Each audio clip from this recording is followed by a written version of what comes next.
My wife, my friends all say, you've changed. And I'm like, what do you mean? And they're like, oh, you're just different. I'm like, because I've grown.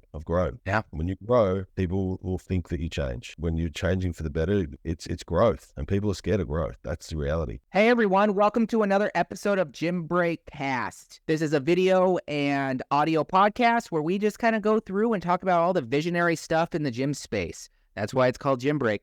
I'd like to welcome Ben on the call today, or Benji as he likes to be called. Benji, why don't you tell everyone a little bit about you, your company, what you do, and we'll just get right into it. Excellent. Thanks, Zach. Thanks for the intro, mate. So I am the CEO and founder at Superfit Grow.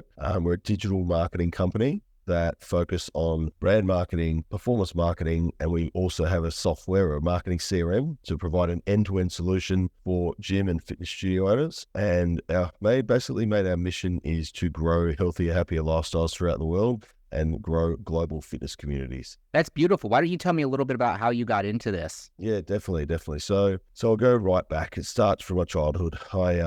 I've always been involved in fitness. I started with athletics when I was 4. I played every sport under the sun. I fell in love with boxing at about 13 years of age, and I was in the gym at 15. So I've been in the gyms and fitness ever since I can remember. Basically, through my childhood was really, really rough. It wasn't an easy space. I went through a lot of domestic violence when I was a child. My dad and my mum split when I was about 8, and she quickly remarried. So from there, we found ourselves in a pretty tough situation because she remarried a Scottish man, and he was a very violent, very, very controlling. He wasn't a nice or kind person. So I went through years and years of domestic abuse, and one of my escapes was fitness. So I used to play rugby league, as they call it over here in Oz. And I still remember my mum dropped me off to the coach's house or dropped me at the side of the road, and then my coach would pick me up. Usually she was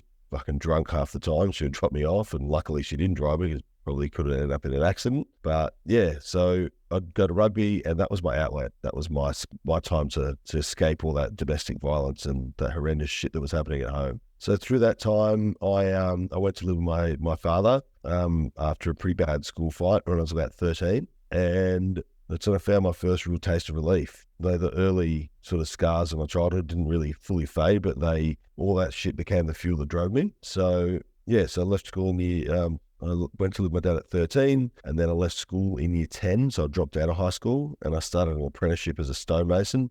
Again, very active, very physical. And I would be going to the gym every single night. So I'd go and work 8 hours a day, and I'd go to the gym. Again, my outlet, my space where I could just think, I could be on my own, I could work on my body. And I'm a big believer in obviously working on your body is one of the best healers. No matter what pain or trauma you've been through, but really worked on your body. And when you're physically fit, you can do anything. No matter what happens to you or what happens like in your life, when you're physically fit, you can usually attack it a lot better than if you're fat, overweight, and unhealthy. So yeah, so that happened, and then I did that for about 7 years, and then I joined the military. So I joined the military in 2009, January 19th, and I did that for about 6 years. But probably one of the best things I've ever done in regards to learning about leadership, learning about discipline, responsibility. It taught me so bloody much, but it also taught me a lot that what I didn't like, which was politics. You're sort of kept in a box. You can't do things like I wanted to transfer. I went in as a bosun's mate or weapons specialist, and I wanted to transfer to a clearance diver, sort of like a Navy SEAL. And then, yeah, all along the way of trying to do that, they kept telling me I can't do it. They did all the courses I could, did all the rigorous fitness tests and fitness courses that I had to do. And anyway, I kept hitting roadblocks, so I chose a different path. I left there in 2015 and I opened my first gym. So that was the birth of how I got into the gym and fitness space. So I opened a gym with 2 mates. We grew it to capacity in the first year. That was 2015. And then I wanted more. So I left that and went over to the US. There was a few opportunities over there, and basically went over there knocking on gym doors, asking if I can help them. And I want to learn the culture, because Australia and the US are completely different. Everyone thinks they're similar and they're the same, but they're not. They're very, very different. The US is a beast in its own, like compared to little tiny island Australia. So I did that. I did that for, how long was that? So 2016, 2017, 2018, I did that for, and I also did a sales role with a fitness equipment company. And that's where I started to really learn the art of sales. And as I was going into these gyms and selling the equipment and doing classes, I could see how much gyms were struggling. I could see how much they really didn't understand how to sell, or they'd be too salesy, they'd be too pushy, or they didn't really understand how to nurture people. And I've seen a gap in the industry. It was huge. So 2018 comes along. I just got off being a personal trainer to a Russian billionaire. That's a whole other story in its own. Crazy. But I decided that I wanted to start my own small consulting agency around helping gyms convert more leads, nurture leads, how to bring their conversion rates up so they start growing. So I did that, built a really healthy little business. It was called Benefit Sales Solutions, and then it was called Nurtured Sales, obviously moving more into that nurture. And as a person, I've always had that inside me, that I want to help people, that I want to make the world a better place. I want to help. If I can change someone's life, I've done my job. I want to serve people. I want to help people. It's just always been in me. I just get a rush from it. It's like a drug. It's amazing. Yeah, so I did that, and then COVID hit and all the gyms shut down, right? Every different location, different state had different rules and laws. So I was still trying to help them convert their leads, nurture their members online. Did that, and then I met my now business partner, Michael Friedman. So that came along because Facebook marketing and Instagram marketing become a lot more prominent. You had to do a lot more work on there to get leads through the doors. More competition came up, more franchises were getting bought. So we did that, and he aligned with the same values as I did. So basically we did a few test clients. We see the world through the same lens, yet we're completely different people. So I'm a D and an I personality. He's a C and an S. Completely different, but it complements each other. And when you meet us or you see us, you can tell straight away, wow, it's like the odd couple, like completely different. The way we look, the way we stand, the way we talk, but it's exactly what I needed and exactly what he needed. And that was the birth of Superfit Gyms. So Superfit Gyms was what it was first called, or our company. Then as we went along, we had a lot of growth in the first year. It was an incredible first year. We landed some really big clients. Everything was going well. And then we were just racking our brain, well, how can we get more of the market, not just Superfit Gyms? We rebranded to Superfit Grow. So Superfit Grow, it aligned more around what we want to do, which is grow global fitness communities and create healthy, happier lifestyles throughout the world. And also to be able to target a few more of the wellness, like Pilates, yoga, the wellness and recovery centers that are coming up now everywhere. We wanted to not just pigeonhole ourselves to gyms, and we felt that gym's name was okay. So Superfit Grow was a lot better. It just aligned with where we were going so much more. So that's basically how we got into it. No, that's awesome. That's quite a story you have there. I think the couple things that I'd love to touch on, I think first and foremost is, I think that you and I have a very similar story, not identical, but I think when it comes down to it, I think that working out is kind of a passion that I think both of us, is we build our visions that actually kept us going, right? Yeah. Fitness and health, I think, is a very big controlling factor that I think all of us have. And I think that the problem that I see most gym owners have, any fitness kind of center, as long as they have memberships, I'm kind of seeing this trend that they want to go in and they want to help people, right? But then they don't go through, back to your personalities that you kind of talked about. They don't necessarily have the capacity. They just want to help people by working out, right? And so they have a hard time making it to that next level, making it through the stage 2 or stage 3 of gym ownership. And so kudos to you for that, for keeping to it and keeping to it as long as you have. Because this is such a podcast focused around some strategies and situations that gym owners can take out of this, no matter what kind of studio you own. I want to kind of get into a little bit on you and kind of your process over the last 10 or so years, especially the rebranding, the revision, how you kind of pushed yourself, knowing that, hey, you reached a certain level, especially with Superfit Gyms and moving into Superfit Grow, how you said, hey, like this was a certain spot with where we were at when we were like kind of plateauing.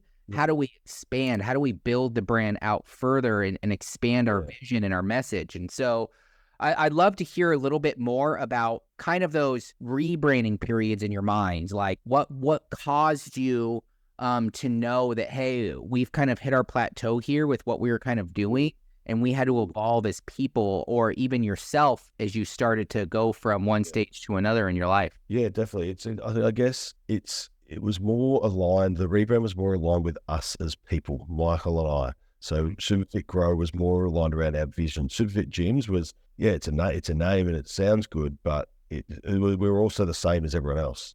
Gym, Gym Boss, Gym Mentor, Gym, all these other. So it's all like focused around gym marketing. We wanted to be something different. So how do we do that, and how do we stay aligned with who we are as people as well? And I think we were actually traveling. It was like, we just looked at each other and was like, what about something with grow in there? And then when Michael actually just said, well, Superfit Grow. And our catchphrase is let grow. So it's 3 words, like just do it, like any of those 3. So let's grow. And that's our whole method. When someone comes in to work with us, we want them to grow their business, but not only their business, them as people. So when we bring a client in, we've got a very strong vetting system. We want to work with the right type of people that are aligned with our vision and our goals for the industry, that see the world through the same lens and are wanting to work on themselves, because most gym owners that come to us are beaten down. They feel that that they've been through multiple agencies and they feel that there's nowhere else to go. And when they come to us, it's like, oh, fuck, these guys actually give a fuck, actually care, actually want to see us do good. It's not only with the gym, but personally. So they come to us beaten down and they're not confident. We, through our education of what we do, when they're on board with us, even though we're doing it for them, we're educated them along the way. All of our success coaches are drilled into them that we need to be touching base with these guys. You need to be making sure they're growing, they're better. If you give them a task to hit, keep them accountable, stuff like that. So the whole name Superfit Grow was just so much more on board with where we were going, our vision, and where the industry's going as well. Like everything was gyms, like gym 3-4 years ago. Now everything's moving towards recovery, the more of the wellness space. So I think that health as well within our industry is playing a big part. It's not just about gym and being a gym bro. It's more about health and wellness and longevity as well. So Yeah, it's where the name comes from.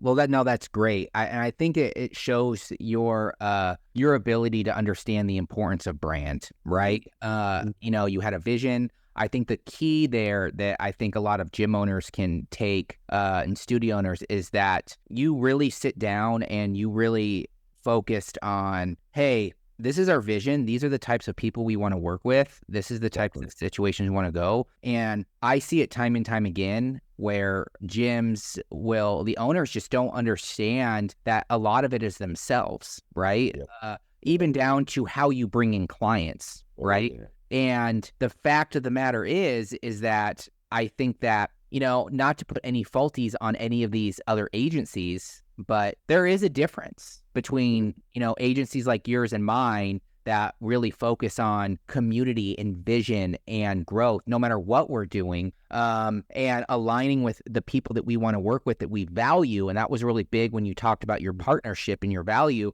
that gym owners should be kind of thinking about that same thing. Every gym is going to be different. You need to start separating yourselves, differentiating yourselves in some way, form, or another. And I think gyms get caught in the trap of, hey, we just need to bring 10, I was going to say 10,000, but, I was going to over exaggerate, but, like 100 new members a month, just bring us it by next month. And it's like, dude, that's not sustainable. No, it's a long game. You've got to play the long game. It's a compounding effect of being 1% better every single day. You do one thing and the whole problem with our industry, and this happened through COVID, all these agencies promising the world and then under delivering. So now the expectation is set. If I don't get X amount of members in 1 month, then you're a shit agency or you're a shit company. Like, it's 1% better. Let's start here. So when we start with people, like with gyms, we basically tell people it's going to take a good 7 days for onboarding. So we make sure we're thorough. We've got everything that we need.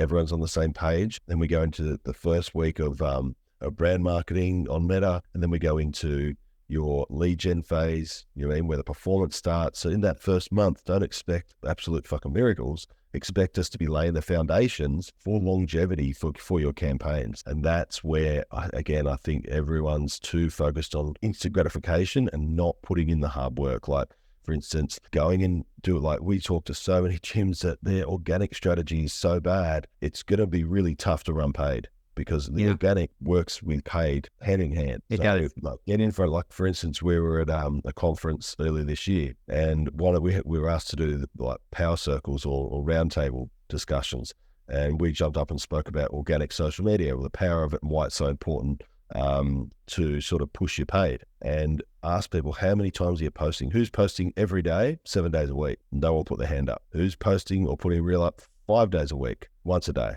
No one put their hand up. Who's posting maybe 3 times a week? Half their hands went up. Who's posting once a week? All the hands went up. If you're posting once a week, who's going to know you? Like, you need to get we've got this thing called a bloody iPhone or an Android. It's powerful. It's right there. It takes 2 seconds to create a little bit of content. And this is where the gym owners, they don't want to do that work to start to build their brand or their personal brand or get their message out. Because if you ask every single gym owner, say you line 10 gym owners up, every single one is going to have a different mission, a different vision, different purpose. Yeah. They are different people. We are all unique people. Not one person, like I'll show my thumb, every single person's got a different fingerprint, which means we're different people. So we've got a different vision, and people buy into that when they're going to a gym. They don't buy into the fancy equipment. They don't. And they don't buy, and it's funny because even with the fancy equipment, I'm not saying better equipment isn't better, but like, I think you and I use this as an example. Every single person is different. And funny enough, I actually talk about this a little bit in my TEDx talk. So I'll send it to you after it comes out. But, there's this concept. I remember when I was in 5th grade, I did this science project that my mom was telling me about. And the science project came around. We put these electric kind of things on some plants, and it's a long time ago, but we did it on 2 different plants, and we actually did a test on one of them where we pampered, we taught, we read books to this one plant, and then the other plant we did the exact opposite. We yelled, we micromanaged it, we pricked it, we did certain things. But the reason I use that as an example is because, the plant that we yelled at died. It died. And the plant that we nurtured and taught and led, it actually grew. And there's other examples of this in science that they do these big experiments that I won't get into, but it really comes down to the fact of how you treat not just yourself, but how I led that plant showed how it nurtured and it grew and it changed. And personal branding, especially for gym owners who are in a space where they have this ability, I'm not going to say to create easy content, but create content. That's easy. Like, yeah, I mean, for me and you, like, you have a gym. Like, you could easily go in and create your content in a gym, but like, they have this ability to use and differentiate themselves as a person, but that in itself is going to impact the way the business grows and changes and evolves. 100%. But they're too scared. Most of them are too scared. I bet you any money if you ask them, do you do outreach? Do you have business-to-business relationships? Oh no, what's that? They won't do it. Well, they're scared. They're scared, or they have the mindset set to themselves of like, hey, like, I want all the business for myself, which actually does the exact opposite.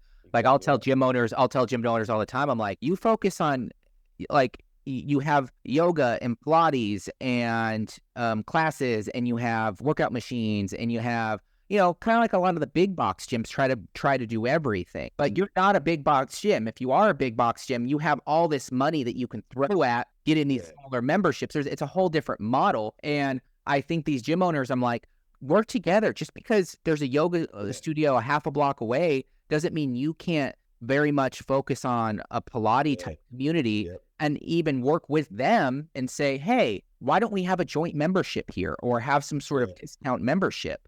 We're all growing together. And I think it goes to the overall vision of like what you and I do. I think we have a very similar vision to this gym, which is we want to build communities, right? We want to build communities. We want to help these communities thrive. We want to help people find, from your story and like from my story, build that mental and physical ability to have confidence. And I'm ranting now, but exactly right. Like, what is this study? I think 15% of, I think it's US, have a gym membership. That's it.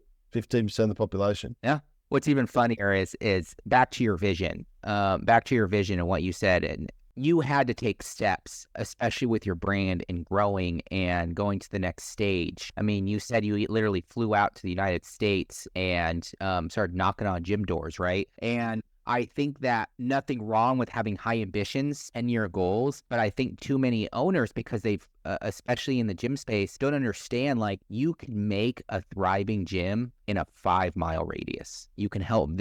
You can impact 1 to 3 million lives, just a 5-mile radius, depending on, of course, if you pick a smart location, but you know what I'm saying. And so I feel like I'm not going to say their ambitions are too high, but they set these goals that are too high for themselves, and then they just don't do anything because they try everything and they want to do everything. Exactly right. Back to what you do with the social media. I want to hear a little bit more strategy, like how a gym could really take effect out of social media. I mean, me personally, I mean, you and I have talked about partnerships because I don't do the social media side. I came to realize, even in my own vision and my own growth of my company, that very similar that we're preaching to gyms right now, that you kind of do have to hone down and pick a direction and kind of like become the master of that. And so can you explain a little bit more on your process for anyone who's looking to possibly, that may be at a certain stage of their gym's growth or their studio growth, and how they could possibly try to make it over what I mean, we preached about this, like getting past validation stage. I think that's really where a lot of them get stuck. Yeah, exactly. So I think first of all, it's understanding your ideal target market. Who is it that like your gym serves? So is it females 30 to 50? Is it males 25 to 45? Is it 18 to 30? Is it the young generation? Like, who is it? So once you've got that right, then what you go on social media, you don't even have to run paid. And we tell this to people when they come to us. Why are you worrying about paid yet when you hope your organic needs so much work? So you can do this for free, and you can build your personal brand for free by getting, as I said before, in front of the phone, in front of your most powerful device you've got, which is your phone, and start producing content that your audience will find valuable. Build your personal brand. That is the first starting point. So an example, we and my wife opened the gym that we run now. It's an F45 studio.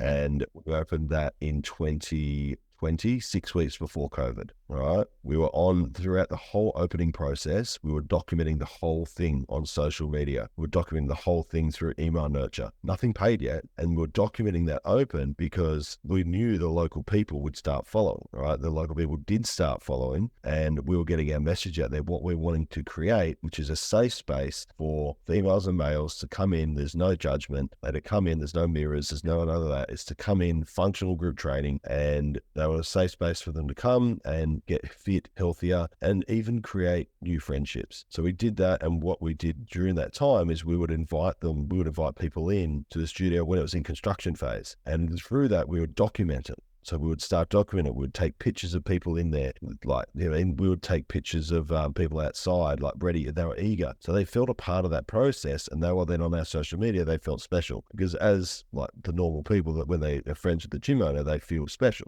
So we did that, and then we started running paid, and it started getting traction. We opened that with about 200 members. I think it was just shy or just over 200 members on opening. That was 6 weeks before COVID. And we did it such a strong opening. And people are like, how did you open with that? Because we got on our social media machines, which is our phones, and we created content, and we had built a strong organic presence before we were even open. So people started being like, when is this thing opening? When is it? Like, they started contacting us. Right. Then when we were unpaid, it went crazy. People were just, how do we sign up? Where do we sign up? Clicking the ads, we were getting leads out the wazoo, and they were quality leads because we had a strong organic presence. So people had already seen us, and then they've seen our ads, and there was trust there. This is just a couple that's opening a gym. They wanted to give back to the community. So that's the first place that gym owners need to start, is take a real hard look at yourself. And if you're not doing anything organically or not doing enough, you need to be posting at least 2 reels a day, minimum 2 reels every single day about value-added education to the audience. There can be funny stuff, that can be entertaining. I mean, there can be stuff like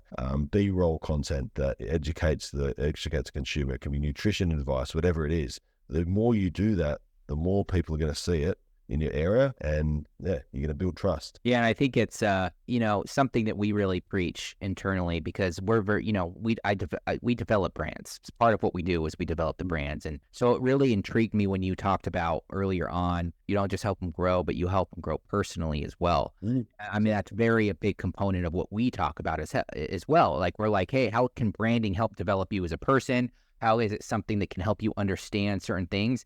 because we want you to be able to learn and grow as a business owner so that you can kind of start focusing on other things that need necessities like finance or like operations or situations like that, and stop focusing so much on micromanaging how you're going to get the next lead in the door, right? And I think that one thing that we really practice, that I actually did myself, because I went through a process myself with you start posting on social media, right? I mean, I think you and I are speaking a lot. It's a very common thing to have to be like, hey, how can I lead by example and start doing certain things? And so, I used to have a team post for me. My team used to post for me, and then it didn't come out great. It wasn't me, So I actually had to take a step. Be a face to the brand. Yeah, the face of the brand. And that's something that, we may not have as much content going out there, but nothing against Gary Vee, but I just prefer to look at all your big content creators. Look at your Alex Hormozi. He's the face of acquisition.com. But behind the scenes, Layla does so much. Yeah. I mean, look at Brad Lee. Brad Lee's another one. His personal brand, he's always on, people know him. Yeah. You got Watson, you got Bedros Keuilian. They're their brand. Everyone think of Fit Body Bootcamp, you think of Bedros Keuilian. Mm-hmm. You don't think of Bryce, the CEO that runs it. That's the one who runs it all. Mm-hmm. But Bedros Keuilian, Fit Body Bootcamp. So you're building that brand through face. So the more you're on that, the more that people see your face when you're building that personal brand is key. I actually started sitting down myself and saying, all right, I'm just going to start writing my social media posts with no agenda. I'm not going to have an agenda. I'm just going to sit down and I'm going to write out. And here's the beauty about a gym owner starting to work on their personal brand. We brought up values earlier on in this episode. A lot of the stuff that we're talking about right now, I think is something that's really missing in the gym space is really leadership in general and understanding leadership, but you can never really put an ROI to it, right? Like people always assume and I think that's where the mistake is they say, hey, well, if I do social media ads or I do pay-per-click like we do, or Google Organic, or even, like those things, it's like you have these numbers that you can associate with a lead, probably why you have a CRM to kind of help them see the numbers and the traction that they're growing. You're not going to tell, they're never going to see the ROI of a really good, solid written post or their voice or their values. They're just not. There's just no way for you to really transactionally see it. Yeah, 1% better. Compounding effect. And this is my point before is everyone wants shit right now. No one's willing to put in the work for 6 months, for 12 months, and then they start seeing it. Come on. Now, for you, in your story, I mean, your story was a 15-year journey. My story is about a 9-year journey right now. And, things shift. I rebranded. I changed. Like I just told you, I'm doing a TEDx, and that took me 9 years to be able to get up on that stage, and it took me 2 years to get to that point. And so, there are certain things that, you just have to be able to allow yourself to understand that, hey, when you're stuck, if you're stuck, especially as a gym owner, there is ways to evolve it and change it. And normally that's the environment and society kind of telling you hey, it's time for you to grow as a person and to take that next step in your business. Yep. Exactly right. And having the right people around you as well is good. Like my wife, my business partner, my friends all say, you've changed. And I'm like, what do you mean? And they're like, oh, you're just different. I'm like, because I've grown. Yeah. When you grow, people will think that you change, or people will look at you as if you're changing. And it doesn't have to be for the worse, but when you're changing for the better, it's growth. And people are scared of growth. That's the reality. People are scared of, gym owners are scared, and I don't give a fuck what anyone says. They're scared of what happens when I get, especially in the boutique space, what happens when I get to 250 members. They want it. They were at 150. They want all this stuff. Then comes in more staff, more classes, more overheads. You know what I mean? So that leads into culture. How do we build a culture? Yep. How do we want to keep up with that leadership and culture? It's not an easy thing to do. It's not. Extremely hard.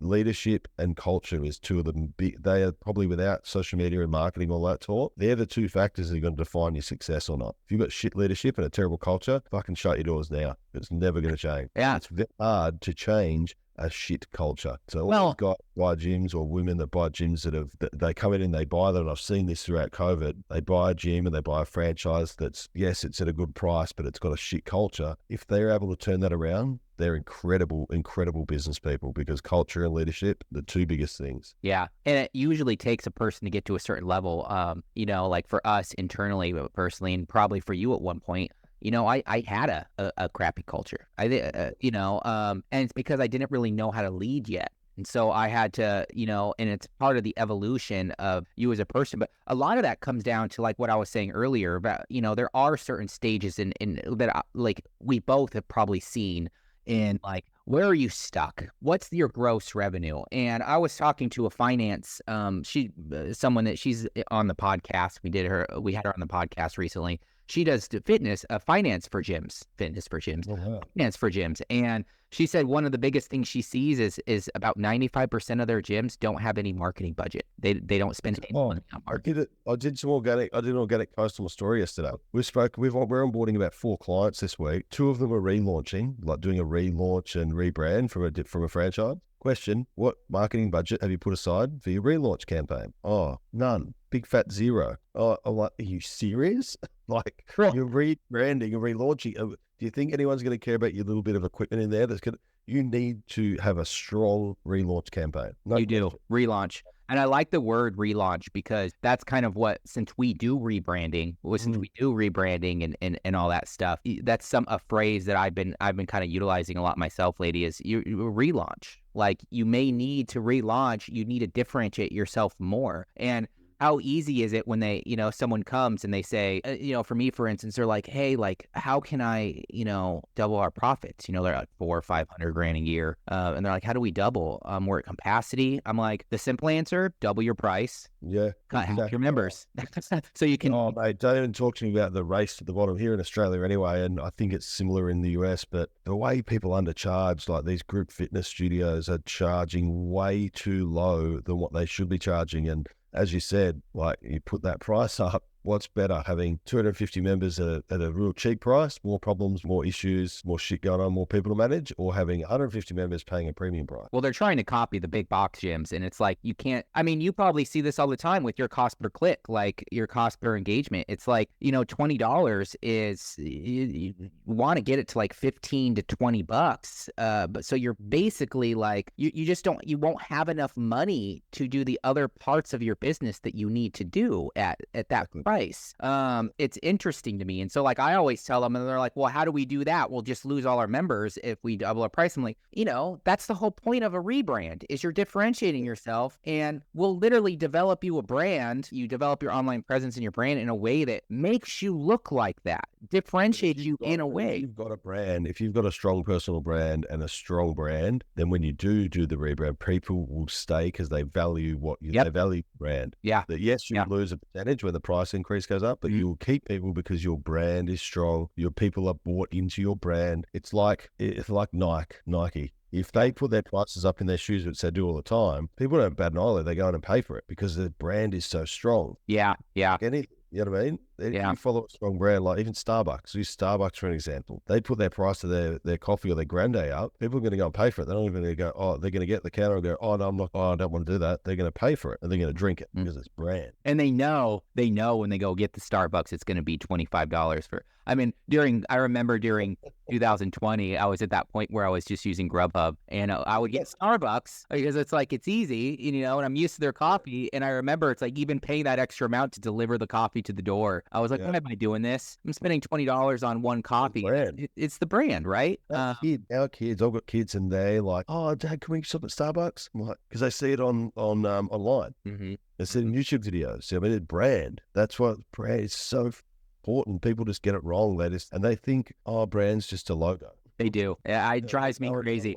That's something that we talk about all the time. And like we even say, we do the logo, we do the color schemes, we do the brand values, we create that stuff. But that goes back into what we were saying earlier. Like, no, it's about you, and it's about the culture and the vision and all that stuff. And that logo and that brand needs to be developed around you, around that. So a logo is just a logo. If you're not, if you're not considering it as part of the ecosystem of the overall presence of what you're developing in your team. And back to the personal branding side, what I see very interesting here is that there's such an ability for gym owners to start saying, as they become better leaders, start saying, all right, like let's say for instance, you have a boutique yoga studio and you have 3 other trainers, each one you're niched, you're differentiating yourself. Each one of the trainers is doing something a little bit different. Maybe it's Bikram yoga versus holistic yoga. They're going to have different types of personalities that can relate to the personal brand because you have similar values. So now you can start saying, hey, I want my team members to start following the brand and to start utilizing this messaging. 100%. Yeah. We've got 3 guys at our gym. We got 3 coaches, and they are all so aligned with our brand. It's ridiculous. And we've just gone through letting someone go, or she actually let herself go, and she wasn't aligned with our brand anymore. It wasn't aligned with who we are. It didn't fit into the culture. Could feel it. Like even the other coach was like, "Oh, it's awkward when she's in here now because it just certain things had happened, and she wasn't aligned with us anymore." You could feel it. You could see it. It's horrible, and it's got to be stamped out as soon as that happens. Got to be.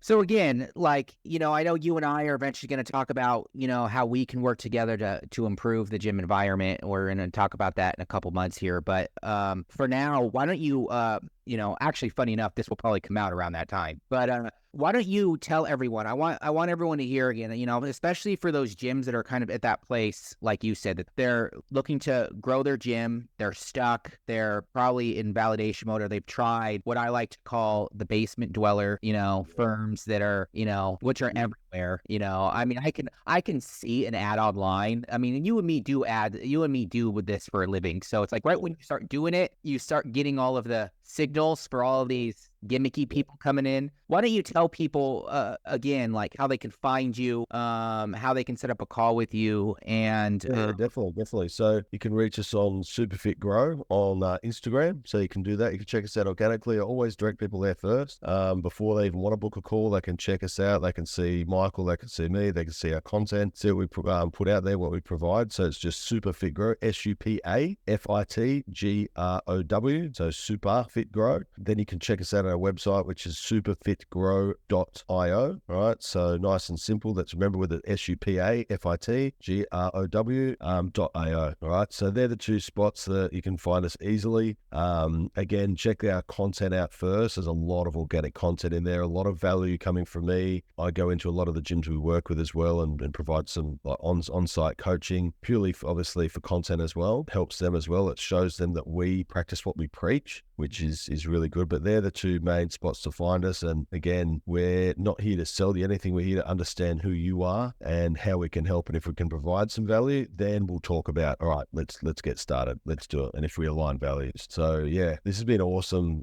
Zach. I think we definitely need another episode. I think this is not enough. I think we need another one. Maybe we'll hear in a couple of months as we gel. I don't know if a lot of you know, but me and Benji here will be speaking up on stage at the Beyond Active conference in September. So we're going to become pals, but maybe we'll figure something out where maybe we do like a combined podcast of some sort. We can shift off. That's part of the growing and the branding, right? And the partnerships and working together. So maybe we'll figure something like that here in the future. Who knows? But again, I'll leave all of your contact detail in the show notes below. I'm also going to just for everyone on here as they go to Gymmark and as they start looking through some of our stuff, we will also be putting you up on here in the next couple of months on our partnership page, and so there will be the ability for people to find you through there. And I think that's a good way for people to understand that are watching this podcast that we're kind of all in this together. We're trying to help, not just help you grow, but we value working with like-minded people. And so if you're not a right fit for Benji or you're not even a right fit for me, like our goal is to make sure that we can provide the best solution for you possible. And so you can also find us we'll also have people be able to find you on the Gymmark website. So again, thank you for being on, and we'll have another one soon. Definitely. Thanks. Appreciate it, Zach.